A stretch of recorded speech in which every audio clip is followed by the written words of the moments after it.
अभिनव, राहुल और नेहा तीन अच्छे दोस्त थे जो हमेशा एक दूसरे के साथ साहसिक यात्राओं पर जाते रहते थे। एक दिन उन्हें अपने गांव के पास एक रहस्यमय जंगल के बारे में पता चला। गांव वाले हमेशा इस जंगल से डरते थे और कहते थे कि वहां एक काला पेड़ है जो किसी अदृश्य शक्ति से भरा हुआ है। यह पेड़ हमेशा डरावनी आवाजें करता है और कोई भी जो उसके पास जाता है वह कभी वापस नहीं आता। हालांकि इन तीनों को इस तरह की बातों पर यकीन नहीं था। वे जानते थे कि यह बस एक गांव की पुरानी कहानी होगी। इसलिए एक दिन उन्होंने तय किया कि वे उस जंगल में जाएंगे और उस काले पेड़ को खुद देखेंगे। जैसे ही वे जंगल में घुसे, उन्हें वहां की हवा में अजीब सी ठंडक महसूस हुई। हवा में एक घना कुहासा था जो जंगल के भीतर की दृश्यता को और भी रहस्यमय बना रहा था।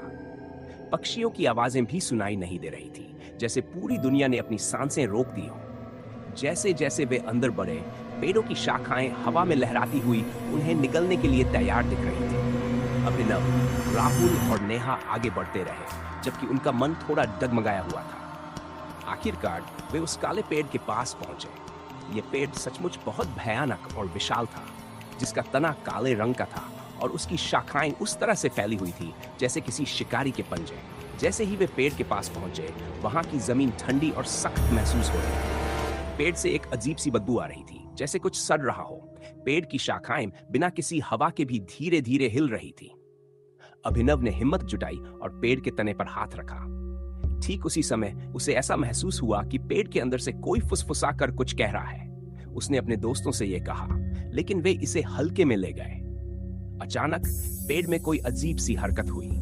वह कांपने लगा और उसकी जड़ों के पास जमीन फटने लगी। फटी जमीन से लाल रोशनी निकलने लगी। यह दृश्य बहुत ही डरावना था, जैसे कोई रहस्यमय शक्ति जाग गई हो।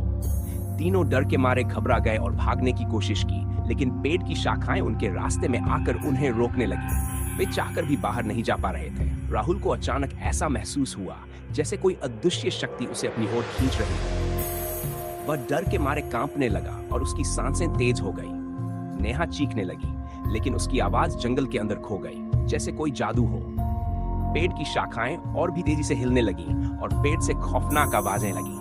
अब यह स्पष्ट हो गया था कि वे किसी खतरनाक जगह पर थे। तीनों पूरी कोशिश कर रहे थे कि वे भाग सकें, लेकिन जैसे जैसे समय बीत रहा था, वे और भी उलझते जा रहे थे।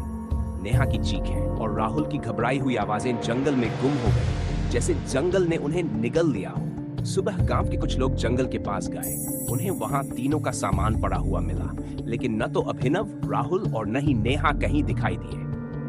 गांव वाले अब और भी डरे हुए। उन्होंने कहा कि रात के समय उस काले पेड़ से अजीब सी चीखें और फुसफुसाहटें सुनाई देती हैं। यह भी कहा जाता है कि जो भी उस पेड़ के पास जाता है वह कभी वापस नहीं आता।